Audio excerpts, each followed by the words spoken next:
प्रदीप सेन।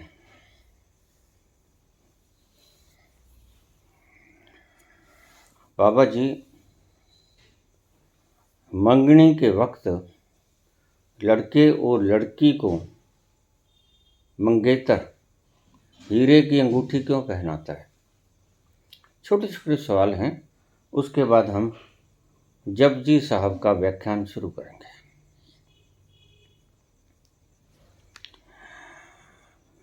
मंगनी के वक्त, एंगेजमेंट के वक्त हीरे की अंगूठी क्यों पहनाई जाती है? हीरा शुक्र ग्रह का स्टोन है और शुक्र तुम्हारे भीतर काम ऊर्जा का संचार करता है। ध्यान से समझना, मैं बोल रहा हूं काम ऊर्जा का संचालन करता है, वृद्धि करता है। काम वासना नहीं कह रहा हूं, काम ऊर्जा कह रहा हूं। तो हीरे की अंगूठी पहनाने का मात्र यही अर्थ है कि शुक्र को उससे शक्ति मिलती है। आपके भीतर के शुक्राणु पैदा होते हैं, अंडाणु पैदा होते हैं।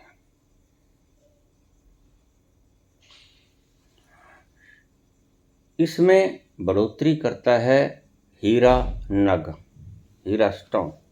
हमारे मनुष्यों की खोज है, इसलिए राजा अपने सिर के ऊपर हीरे जड़ित मुकुट पहनते थे। इसका कुल मात्र यही अर्थ था कि राजा एक से ज्यादा रानियां रखते थे। उन्हें शुक्राणुओं की बहुत आवश्यकता रहती थी, इसलिए वो अपने सिर के ऊपर, अपने नाभि के ऊपर पटका ब्लेड लेते थे, हाथों में श्रृंगार कर लेते थे, हीरे जड़ित, जिनमें के हीरे होने के कारण उनके भीतर काम ऊर्जा की बढ़ोतरी होती थी। पावर ऑफ सेक्स, यही था कुल मात्र कारण।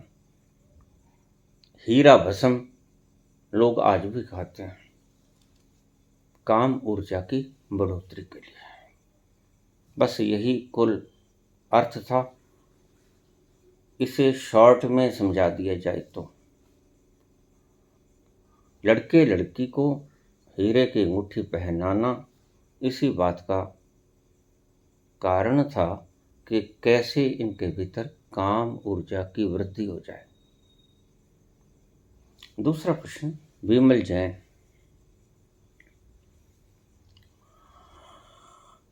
जैन शास्त्रों में लिखा है कि अगर कहीं तुम संकरी गुफा में जा रहे हो, इतनी संकरी है कि उसमें से ज्यादा लोग गुजर नहीं सकते,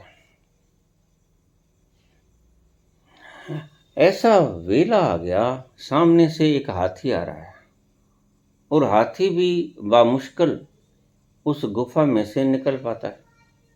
और हाथी पागल है, शराब पिए है, बेहोश है। इधर से आप चले जा रहे हो, लेकिन एक रास्ते में द्वार आ गया और वो द्वार मंदिर की तरफ जाता है। उसका द्वार हिंदू मंदिर में। तो जैन शास्त्रों में यह उल्लेख है कि हाथी के पांव तले कुचले जाना, लेकिन हिंदू के मंदिर में प्रवेश मत करना।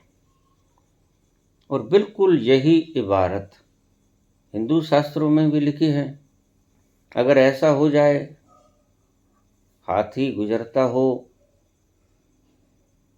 आप आगे से आते हो, पागल हाथी हो, जैन मंदिर आ जाए, स्थानक आ जाए, तो जैन मंदिर में शरण मत लेना।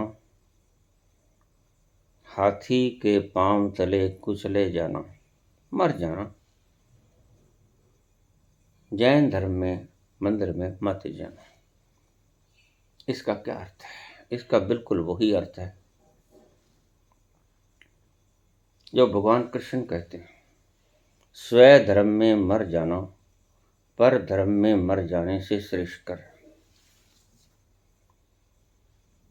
अगर तुम अपने धर्म पे चल रहे हो, उस धर्म में मर जाना श्रेष्ठ है दूसरे के धर्म में मर जाने से। एक राह पकड़ ली आपने जिससे कि आप भीतर उतरने लगे। मेरे शब्दों को ठीक से समझ लीजिएगा। अगर आपने किसी धर्म विशेष में जाकर महज प्रणालियां ही सीखी हैं, विधियां ही सीखी हैं, या इंफॉर्मेशन सूचनाएं ही इकट्ठी की हैं, या आप उनके जैसे आप बता रहे हैं वो जप तप पाठ पूजा जो भी कुछ बता रहे हैं वैसा ही कर रहे हो, और मदहोशी का, कुमारी का, मस्ती का कहीं कोई नाम निशान नहीं, तो फिर तो आप समझ लेना कि ये रास्ता गलत है। अभी कुछ दिन पहले मेरे पास अमेरिका से एक फ़ोन आया कि बाबा, मैं आपके प्रवचन रोज़ सुनती हूँ, राधा स्वामी संप्रदाय से मैं नाम दान लिए हैं, थोड़ा सा मुझे गाइड करें। मैंने कहा देवी, जिससे नाम दान लिया गाइडेंस उससे मांगो, वो बाबा तो मिलता नहीं, क्या करे? तो भाई मैं क्या कर सकता हूँ? तो थोड़ा सा ये बता दो प्लीज। क्या बता दें?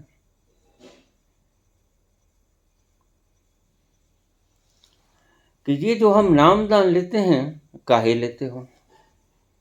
बाबा कहते हैं हमारे कि तुम्हारे भीतर हर वक्त मन में हजारों लाखों तरंगें उठती हैं। अगर आप इन तरंगों से ज़्यादा तरंगें इन नाम की निकाल सको तो ये तरंगें ढकी जाती हैं। तो फिर ढकी जाती हैं, ठीक। फिर हम नाम लेते हैं, और फिर बाद में ये कहा है कि तुम शांत होकर बैठ जाओ। अरे भाई, जो तुम बाद में शांत होकर बैठोगे, वो सिकंदर और डायजनीज वाली बात कि ये कत्लो गारत क्यों कर रहे हो, सारी जमीन को जीतूंगा, और जमीन को जीत कर क्या करोगे? फिर मैं आराम करूंगा। तो डायजनीज कहने लगे कि आराम ही करना है तो मुझे देखो, मैं बिना दुनिया को जीते आराम कर रहा हूं।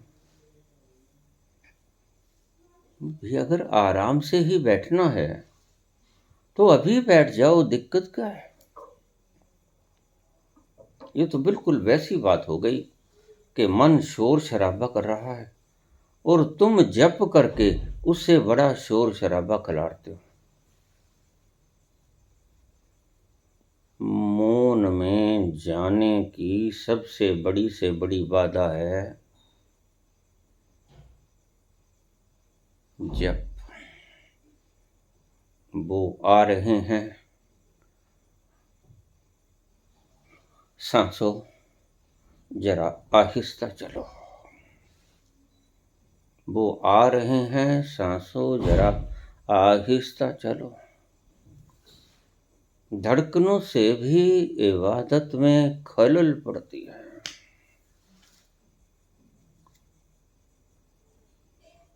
इबादत में खलल तो पहले ही पड़ रही है, तुम्हारा मन बोलता है, खूब बोलता है, और तुम ऊपर से करते हो राम राम राम राम राम राम राम, और जोर जोर से करते हो। क्यों? क्योंकि वो जो भीतर से आ रहा है वो सुनाई ना दे। ये भगोड़ापन है, कायरता है। इतनी हिम्मत है तो ठहर के सुनो, ठहर के सुनो, ये क्या कूड़ा कबाड़ा भीतर से आ रहा है। तुमने ही इकट्ठा किया था अतीत में, और जो इकट्ठा किया था जब इतनी भर जाती है तुम्हारी गागर, भीतर नहीं समा पाता, और कूड़ा डालोगे तो क्या होगा? गागर से बिखरेगा बाहर। बस ये बिखराव है। तुम्हारा मन अगर भटकता है तो समझ लो गागर भर गई है और जगह बाकी बची नहीं मन में समाने हेतु। ये जो लोग पागल हो जाते हैं, इसका असली कारण शायद साइंटिफिक आपको समझा नहीं सके, मनोवैज्ञानिक। इसका कारण यही है कि आपकी मन की जो कैपेसिटी है गगरिया की, वो भर गई है। इतना सोचा, इतना सोचा, इतना सोचा, इतनी समस्याएं आई, भरती गई आपकी गागर। एक वक्त ऐसा आ गया, गागर ऊपर तक भर गई। और फिर जो भर गई, आप सोचना बंद नहीं करते। सोचना चाहे किसी भी विषय में क्यों ना हो। घाटा पड़ गया है, प्रेमी प्रेमिका रूठ गई है, बेवफाई कर दी, बच्चे अनाज्ञाकारी हो गए, आसपास का वातावरण आपके मनो अनुकूल नहीं है। कारण कुछ भी हो सकता है, लेकिन आप सोच रहे हो हर पल। सोचे सोच न हो गई, जय सोचे लख बार। सोचते रहो, बाबा कहते हैं, लाख बार सोचते रहो। तुम्हारे सोचने से होगा कुछ नहीं, तो फिर आदमी पागल हो जाता है। पागलपन उसे ही कहते हैं। तुम्हारी गगरिया की कैपेसिटी जब पूरी हो जाती है और तुम्हारे विचार छलकने लग जाते हैं ऊपर से, वह विचार फिर तुम बड़बड़ाने लगते हो। नींद में बड़बड़ाती हो, अकेले में बड़बड़ाती हो। आपने देखा होगा बहुत से लोगों को। मैंने बहुत से लोग सड़क पर जाते हुए देखे, अपने आप से ही बातें करते रहते। अब वो पागल हैं, बस सिर्फ पागल खाने में पहुंचे नहीं हैं, पागल खाने में जमा नहीं करवाया है इनके घर वालों ने, और कोई कसर बाकी नहीं है। ये जो लोग दीवारों के सामने बोल रहे हैं, सोए सोए बोल रहे हैं, चलते चलते बोल रहे हैं, तुम भी वैसा ही बोल रहे हो। चुप्पे चुप न हो गई, जय लाए रहा लिव तार। बाहर से तुम होठों को सी सकते हो, लेकिन भीतर आपका मन बोलता ही चला जाता है। और इसे तुम कहते हो चुप्पी। बस ओंठ ना खुले, लेकिन माफ करना, ये चुप्पी है नहीं। ये तो शोर को दबाने का मात्र एक प्रयास। इससे ज्यादा बढ़िया था कि आप कमरा बंद कर लेते, चिल्लाते। ये बाहर आने की चेष्टा कर रहा है, ये तो बिल्कुल वैसा ही हो गया कि गागर भर गई, ऊपर से कुछ और गिरता है, वो बाहर आप खिंडने भी ना हो। ये प्रयास कुप्रयास हो गया। इससे ज्यादा बेहतर ये है कि कमरा बंद कर लेते, चिल्लाने लग जाते ऊंचे ऊंचे, और घर के लोग परेशान ना होते। सबको पता होता। मैंने पहले भी कहा कि भगवान राम के यहाँ दशरथ बड़े समझदार थे। उन्होंने कोप भवन का निर्माण कर दिया था। अक्सर राजा लोग कोप भवन का निर्माण कर लेते थे। पत्नियां ज्यादा होती थीं, बच्चे ज्यादा होते थे। कौन कब किसका मूड खराब हो जाए, किसका हार्मोन्स खराब पैदा हो जाए, भीतर एड्रेनलिन वगैरह पैदा हो जाए, कोई पता लगता है, कॉर्टिसोल वगैरह पैदा हो जाए, तो पागलपन की बातें करना शुरू कर दें। तो फिर वो चुप करके जाए, कोप भवन में बैठ जाए, कोप भवन में चिल्लाए चीखे, अपने पागलपन को वहां दीवारों के सामने प्रकट करे, तकिया ले ले, तकिया के ऊपर बॉक्सिंग करे। आपने देखा? एक मजेदार बात बताता हूं मैं आपको। अक्सर बॉक्सर, जो बॉक्सर होते हैं, जो मुट्ठियां मारते हैं, रेतीली टांग देते हैं वो एक थैली, उसके ऊपर मुक्के चलाते हैं, उनका क्रोध निकल जाता है। आप करके देखना, आप चाहे बॉक्सिंग मत करना, ये रेत से भरा हुआ एक बैग टांग देना, हाथों को मुट्ठियां बंद करके उस बैग के ऊपर चलाना जैसे बॉक्सर चलाते हैं। आप पाएंगे कि आपका क्रोध धीरे धीरे शांत हो गया। कहाँ गया? वो कैथारसिस हो गया।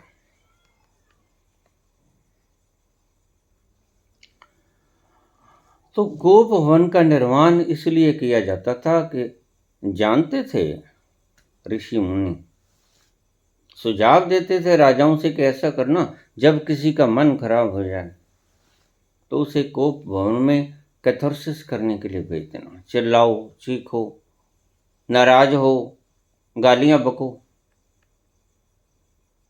जो चाहे करो, अपना सारा पागलपन बाहर फेंक दो। सारा माहौल तैयार किया जाता था। कई कोप भवन में गई, शीशे तोड़ दिए, श्रृंगारदान तोड़ दिया, सब कुछ तोड़ दिया, नुकसान हो गया। राजा था, राजे को कोई फर्क नहीं पड़ता, कैथारसिस होना चाहिए। कई घंटे तक ऐसा करती रही। जब दशरथ आए, उसने पूछा कैकई कहाँ है? कोप भवन में। अरे इस मंगल बेला में कोप भवन में कैकई क्यों गई है? जाके देखा तो मसला कुछ और पाया। बस इसका निर्माण इसलिए किया गया था, आपके भीतर की जो व्यथा है, गलत हार्मोन्स पैदा हो गया, गलत बात याद आ गई, स्मृति पुरानी याद आ गई, भविष्य की कल्पनाएं पूरी नहीं हुई। अब कहीं ना कहीं कल्पना होगी भीतर कैकई के कि सुंदर सबसे कैकई, कैकई का बच्चा भरत राज करे। दबी हुई आकांक्षा बाहर आ गई। जैसे ही राम का राज सिंहासन प्रस्तावित हुआ, डिंडोरा पिट गया, राम का राज्याभिषेक होगा। वो भीतर से उभर कर दिमाग में आ गई, चेतन में, मंथरा तो सिर्फ एक बहाना है। मंथरा लाख चाहती, कुछ नहीं कर सकती थी अगर केके के मन के आंतरिक कोने में ये बात ना होती कि मेरा ही बच्चा राज करे और मैं महारानी कहलाऊं। ये तो उसकी दाल गली नहीं, बात अलग है। लेकिन उसके भीतर कोई सपना पल रहा था बरसों से कि उत्तराधिकार मेरे पुत्र को ही मिले और महारानी का तगमा मुझे ही लगे।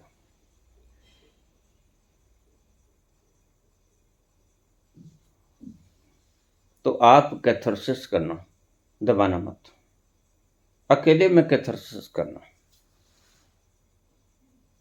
कमरे को बंद कर लेना, किसी क्या पता है।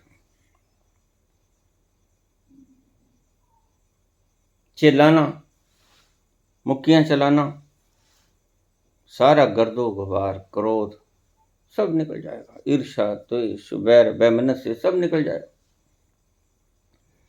और आप पाओगे कि आप हल्के हो गए। इन संतों की बातों में मत आना। अगर क्रोध आए तो क्रोध प्रकट ना करना, नहीं प्रकट करना, लेकिन एकांत में करना।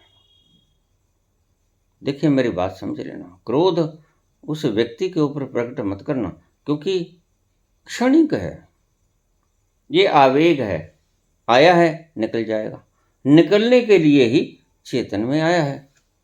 तो इसको उस व्यक्ति के ऊपर निकाल के सारा वातावरण खराब मत करना। वातावरण में चले जाना, ऊपर छत पे चले जाना, वातावरण में खिलार देना। इन सभी विकारों को आप वातावरण में आसानी से रिलीज कर सकते हो अगर चाहो तो, लेकिन आप भोगना चाहते हो, आप इनको छोड़ना नहीं चाहते। यहाँ भी आप लिप्तता बरकरार रखते हो, इसलिए तुम्हारा पीछा छोड़ नहीं पाता। मेरे पास रोज ऐसे मैसेजेस फोन आते हैं, बाबा क्या करें, ये विकार पीछा नहीं छोड़ते। मैंने कहा मुझे पागल बनाने की चेष्टा मत करो, विकारों को तुम नहीं छोड़ते।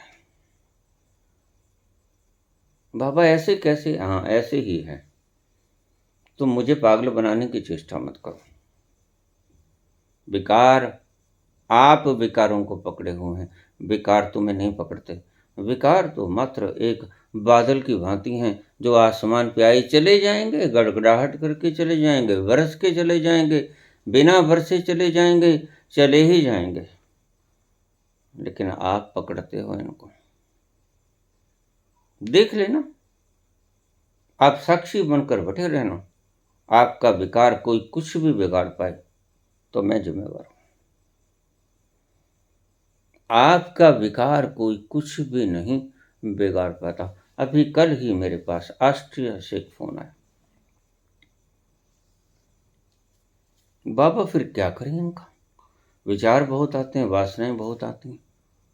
मैंने कहा आने दो, जाने दो। फिर ऐसा कैसे? मैंने कहा ऐसे ही, आने दो जाने दो, जैसे बादल आते हैं आने दो जाने दो। आप अपने घर में सुरक्षित बैठे हो ना, हाँ, तो बादल आएंगे, कड़केंगे, गरजेंगे, घने बादल होंगे, घनघोर घटाएं होंगी, बरस जाएंगी, लेकिन बरस जाएंगी मकान के ऊपर बरस जाएंगे, ध्यान रखना। तुम सुरक्षित बैठो। क्या ये बरसता हुआ बादल आपको भिगो पाएगा? नहीं भिगो पाएगा। फिर आप काहे परेशान होते हो? इनको आने दो, इनको जाने दो। तुम क्यों व्यवधान खड़े करते हो प्रकृति के कामों में? ये प्रकृति प्रदत्त हैं, इनको आने दो, इनको जाने दो। तुम्हारे क्या बिगाड़ते हैं? कुछ नहीं बिगाड़ते, तो फिर ठीक है, आने दो इनको। फिर उसे समझाइए, हाँ हंसा खूब, बात तो ठीक है आपकी, लेकिन हम कर नहीं पाते हैं। तो फिर चिपके तुम वासनाओं के साथ, या वासनाएं तुम्हारे साथ चिपकी, तुम बादलों के साथ चिपके कि बादल तुम्हारे साथ चिपके। तुम बादलों को पकड़ लेते हो, यहीं चूक हो जाती है। तुम बैठे रहो आराम से अपने घर के भीतर, तुम सेफ हो, तुम सुरक्षित हो, ये बादल तुम्हें कोई नुकसान नहीं पहुंचा पाएंगे। वहां तक किसी बादल की हैसियत नहीं, वो क्रोध के बादल हों, काम के बादल हों, चिंता तनाव के बादल हों, उदासीनता के बादल हों, वैराग्य के हों, कुछ भी हो, आप तक नहीं पहुंचती उनकी आग। आप सुरक्षित अपने ही स्थान पर, आप ऐसे केंद्र में स्थित हो, नैनम छिदन्ति शस्त्राणि, बहुत बार कहा, जहां शस्त्र काट नहीं सकते। नैनम दहति पावका, आग जहां जला नहीं सकती, न क्रोध की, न चिंता की। आग आप तक पहुंच नहीं सकती। आप बहुत दूर बैठे हो, बहुत दूर बैठे हो, आग की कोई पहुंच नहीं, पानी की कोई पहुंच नहीं कि बाढ़ बनकर आपको बहा के ले जाए। न चैनम कलिदन्त्यापो न शोष्यति मारुतः, किसी तूफान की कोई हैसियत नहीं कि तुम्हें उड़ा के ले जाए। बड़े बड़े पर्वतों को जड़ से उखाड़ देती है तूफान, लेकिन आपका कुछ नहीं बिगाड़ पाएगा, ध्यान रखना। आप ऐसे मुकाम पे बैठे हो सदा, जहाँ तक कोई तूफान नहीं पहुँचता, जहाँ तक कोई बाढ़ नहीं पहुँचती, जहाँ तक कोई शस्त्र नहीं पहुँचता, एटम बम जहाँ पहुँचता नहीं।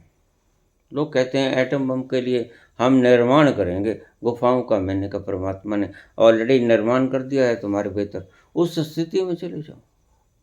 एटम बम जो कुछ खराब करेगा वो तुम नहीं होगे, इस बात का ध्यान रख लेना। एक छोटी सी जैन फकीर की कहानी मैं अक्सर कहा करता हूँ, शास्त्रों में बड़ी प्रिय लगती है मुझे।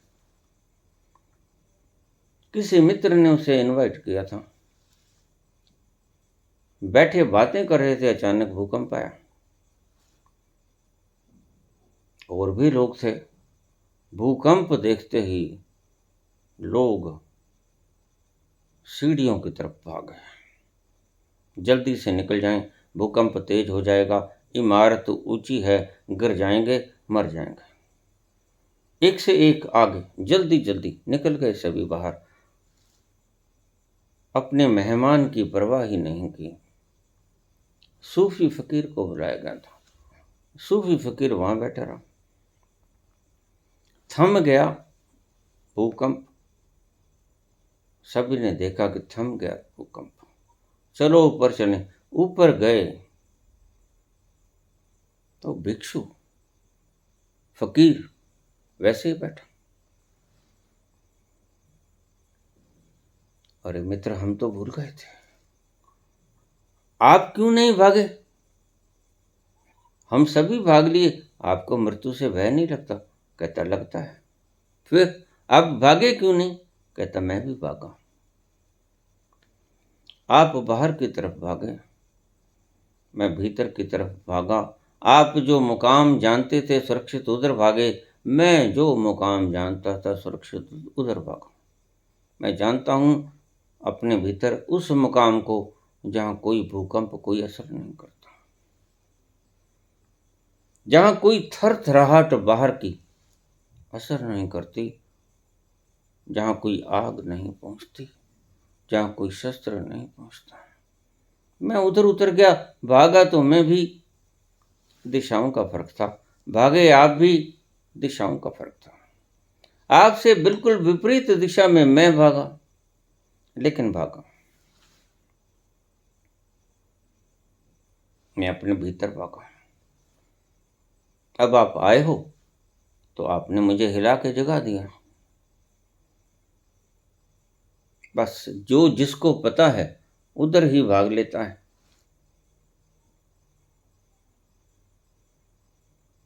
आप अभी जानते नहीं,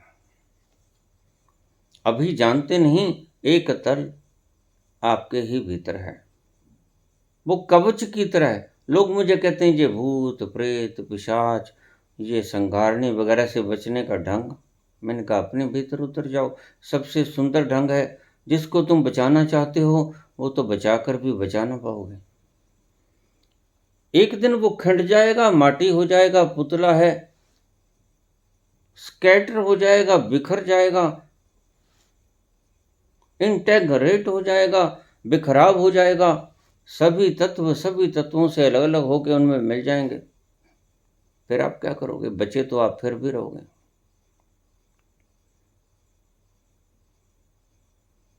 उस रास्ते को तलाशो। और सारे संत, चाहे अष्टावक्र हों, कृष्ण हों, बुद्ध हों, महावीर हों, आपको उस दिशा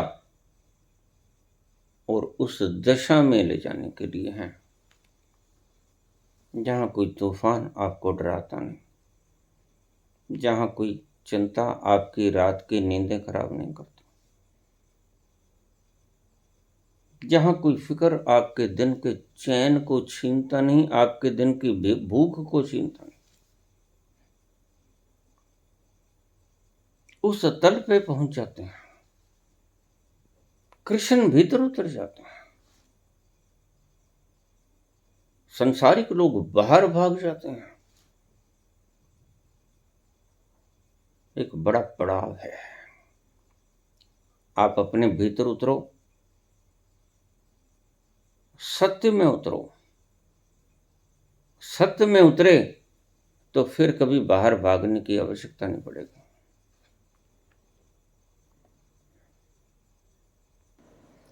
तो विमल जैन ने पूछा है कि ये जो जैन धर्मों में लिखा, हिंदू धर्मों में लिखा, ये ठीक लिखा है? गलत लिखा है।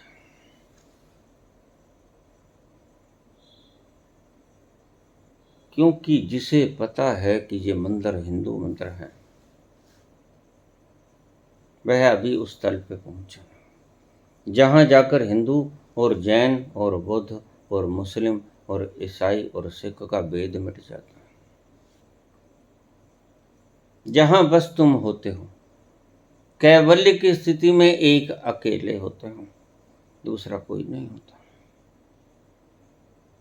उस प्रज्ञा में आप उतरे हैं। और जिसको अभी पहचान है कि ये स्थानक है, वह सही हिंदू है नहीं। उसने सही सनातन को, जो मरता नहीं, जो कभी मरा नहीं, जो कभी जन्मा नहीं, जैन हो या हिंदू हो, सिख हो या मुसलमान हो, ईसाई हो या पादरी हो, जिसके भीतर अभी ये बात बुद्धि देखती है कि नहीं, ये मस्जिद नहीं है, ये तो मंदिर है, बुत खाना है। और हिंदू कहता है कि नहीं, ये मंदिर नहीं है, यहाँ तो कुछ है ही नहीं, खाली जगह है, ये तो कुछ और है। भेद बुद्धि कायम है,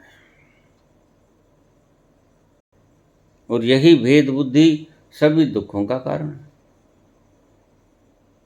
सो कहा गया हिंदू धर्मों में, शास्त्रों में, और जैन धर्मों में, शास्त्रों में, कि अगर स्थानक आ जाए तो उसमें हाथी के पांव तले कुचले जाना, स्थानक में शरण मत लेना।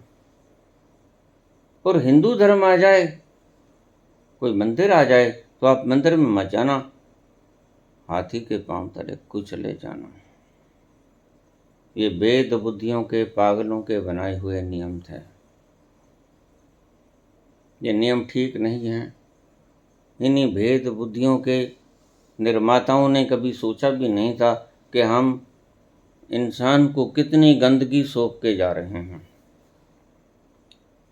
मजहब नहीं सिखाता आपस में पैर रखना, बस वही मजहब है जो वैर नहीं सिखाता, और वैर की तरंगें आपको दूषित कर देती हैं, क्रोध की तरंगें आपको कलुषित कर देती हैं, आपका चैन छीन लेती हैं। प्यार की तरंगें आपको लोरी सुलाती हैं, प्यार की तरंगें आपको उस स्वर्ग के उपवन में ले जाती हैं जहाँ सुगंध ही सुगंध है, जहाँ दुर्गंध नाम की कोई चीज नहीं।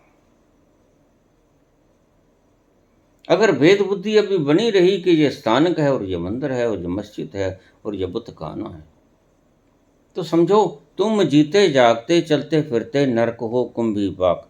कुंभी पाक नरक को कहीं खोजने की आवश्यकता नहीं है, खोजने भी मत लग जाना, ये हैं भी नहीं, वेद व्यास व्यास के गपोड़ हैं। कोई कहीं स्वर्गलोक नर्कलोक नहीं होता, तुम्हारी स्टेट ऑफ माइंड ही स्वर्गलोक है, तुम्हारी स्टेट ऑफ माइंड ही नर्कलोक है।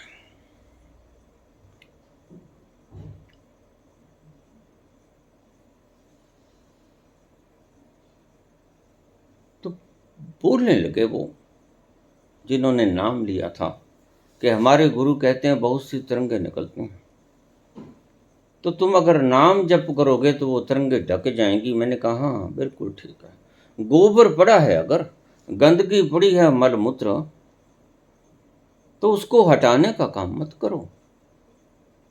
मैं तुम्हें हटाने की बात सिखाता हूं कि अगर मल मूत्र है तो पांव गंदे होंगे, हाथ गंदे होंगे, उनको हटा दो, उनको किसी बड़े गटर में फेंक दो। यही है हल उसका, जो मैं कहता हूं अपने भीतर की वैरों को, विरोधों को, अशांतियों को, दुखों को, तकलीफों को एकांत में वातावरण में बहा दो, तो आप हल्के हो जाओगे। आप क्या करते हो, आपके नामधारी क्या करते हैं, सेंट छिड़क देते हैं गोबर में, गोबर को नहीं हटाते। मैं कहता हूं कारण को हटा दो, आप कहते हैं कारण को मत हटाओ, कार्य को हटा दो। कार्य सीधे सीधे हट सकता नहीं, कारण हटेगा तो कार्य अपने आप हट जाएगा। गोबर को ही हटा दो तो दुर्गंध आएगी कहां से? तुम कहते हो दुर्गंध को हटा दो सेंट छिड़क के, बस यही फासला है दोनों का, और बहुत बड़ा फासला है।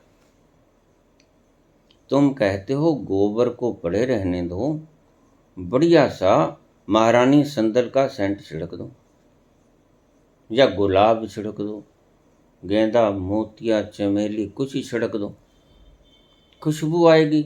आएगी, बिल्कुल आएगी, लेकिन ये आपके द्वारा ही फेंकी गई उस सेंट की इत्र की खुशबू होगी।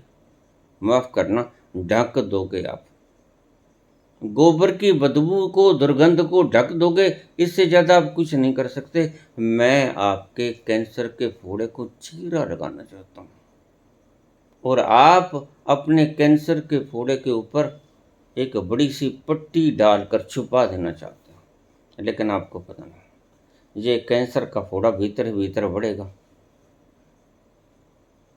और आपको एक दिन मौत की नींद सुला देगा। तड़पोगे, दर्द से तड़पोगे, हल कोई नहीं होगा।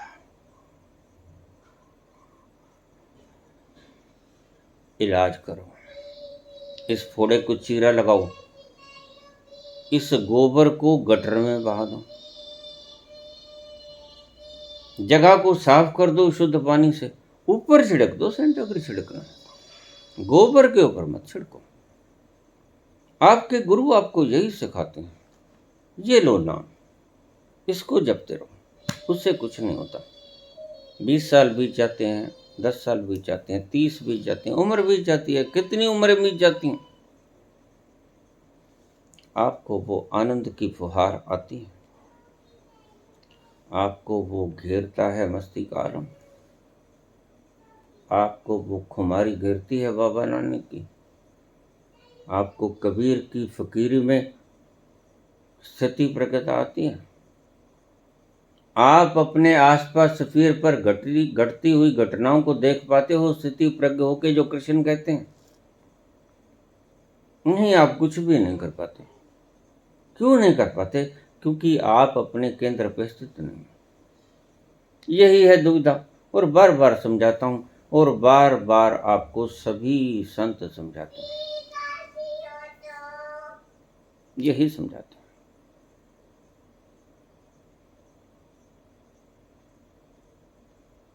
तुम गंदगी को बचाए रखना चाहते हो ऊपर सेंट छिड़क कर, और तुम कहते हो आहा क्या खुशबू है। बिल्कुल है, लेकिन आपने ही बिखेरा है ये सेंट। मुझे लोग कह देते हैं बाबा सुमरन में बड़ा आनंद है। हाँ, ये तुम्हारा ही बिखेरा हुआ सेंट है। और जिस वक्त ये सेंट, आखिर तो सीमा होती है, इत्र का सारा इवेपोरेट हो जाएगा, और फिर नीचे तो वो दुर्गंध छिपी पड़ी, उस दुर्गंध की वास आनी शुरू हो जाएगी, दुर्गंध आनी शुरू हो जाएगी, फिर आपको फिर तकलीफ होगी। इसीलिए तो आपको रोज तकलीफ होती है, रोज रोज ध्यान में जाना पड़ता है, रोज रोज जप में जाना पड़ता है, रोज रोज आपको नाम जप करना पड़ता है।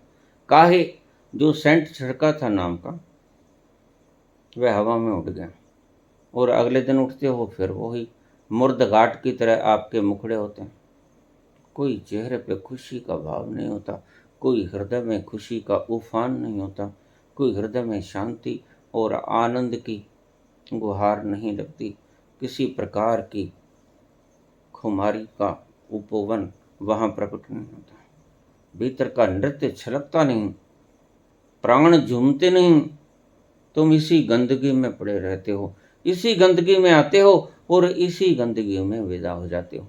तुम्हारे गुरु तुम्हें समझाते हैं कि मैं आऊँगा, मैं आऊँगा, फिक्र मत करो, आखिरी वेला में आऊँगा, तुम्हारी उंगली पकड़ूंगा, सचखंड ले जाऊंगा। इन गपोड़ संख्यों का हल क्या है? किसी के पास नहीं है। अगर तुम भ्रमित होना चाहते हो तो इनके घर में तुम्हारा स्वागत है, कौन रोकता है? मुझे लोग पूछ लेते हैं बाबा आप आने नहीं देते, उसका यही कारण है। मुझे पता है ये जो लोग मेरे पास आ रहे हैं, मेरे पास हुनर है, इस चीज का तकनीक है, मैं पहचान लेता हूं कि ये बदल नहीं पाएगा, इसलिए मैं हाथ जोड़ लेता हूं, प्रणाम। देखिए मैंने भेड़ों की भीड़ तो इकट्ठी करना है, आप भेड़ों की भीड़ में ही शामिल क्यों नहीं हो जाते? तो बाबा आपकी बातें सुनकर बड़ा आनंद आता है, तो बातें सुनते रहिए ना, काम उनका करते रहिए। 5 नाम जपिए, 4 नाम जपिए, 1 नाम जपिए, 1000 नाम जपिए, गीता पढ़िए, कुरान पुराण पढ़िए, कुछ भी पढ़िए, काम आप उनका कीजिए। सुने मुझे? है? नहीं हो सकता। जिधर से आनंद मेरा इकट्ठा कर लेना चाहिए। हाँ हाँ, ऐसा कर लिया करो। अगर मेरे शब्दों से आपको आनंद आता है तो आनंद आप शब्दों से ले लिया करो और काम आप 5 नाम जप लिया करो। ऐसा हो नहीं सकता। फिर कहते हैं बाबा आप तो बदल देते हो, आप श्रद्धा तोड़ देते हो। मैं तो कोई श्रद्धा नहीं तोड़ता, आपकी श्रद्धा है ही नहीं। श्रद्धा का खाक होगी जब किसी नाम से आपको लुत्फ आया ही नहीं। श्रद्धा तो तब बनेगी ना जब कोई नाम आपको उन अतल गहराइयों में ले जाएगा जहाँ मदहोशी ही मदहोशी है, जहाँ खुमारी ही खुमारी है, जहाँ रात भर दिन बिना पिए बिना गटके चढ़ी ही रहती है और कभी उतरती नहीं। वो पुकारता रहता है दिन भर रात और तुम सुनते रहते हो दिन भर रात, लेकिन जूं नहीं रेंगती कान। कब पुकार उसकी सुन पाते हो? उसकी पुकार को सुनो, उसकी पुकार को सुनो और उसकी तरफ उन्मुख हो जाओ। संसार की तरफ से बेमुख हो जाओ, पीठ कर दो संसार की तरफ से। वो बुला रहा है, तुम ढीठ मत बनो। ख्वाहिश तुम्हारी भी है वो मदिरा पीने की, लेकिन समाज, लोग क्या कहेंगे? जगह जगह पर ये लोग आके अड़ जाते हैं। तुम दूसरों के लिए लोग हो और दूसरे तुम्हारे लिए लोग हैं। ये लोग लाज की शर्म तुम्हें डुबो देते हैं। ये प्रभु का पुकारना और तुम्हारा इन लोक लाज के कारण उसके पास न जाना तुम्हारे लिए अभिशाप बन जाता है।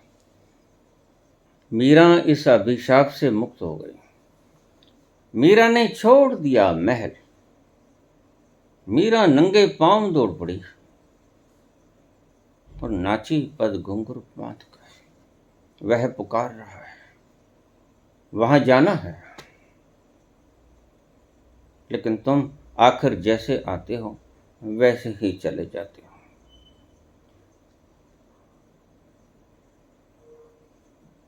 हमसे आया न गया, तुमसे बुलाया न गया,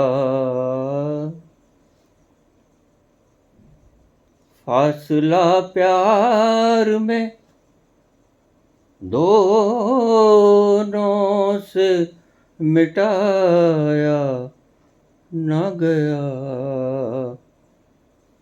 हमसे आया न गया, तुमसे बुलाया न गया, फासला प्यार में दोनों से मिटाया न गया। हमसे आया न गया। धन्यवाद।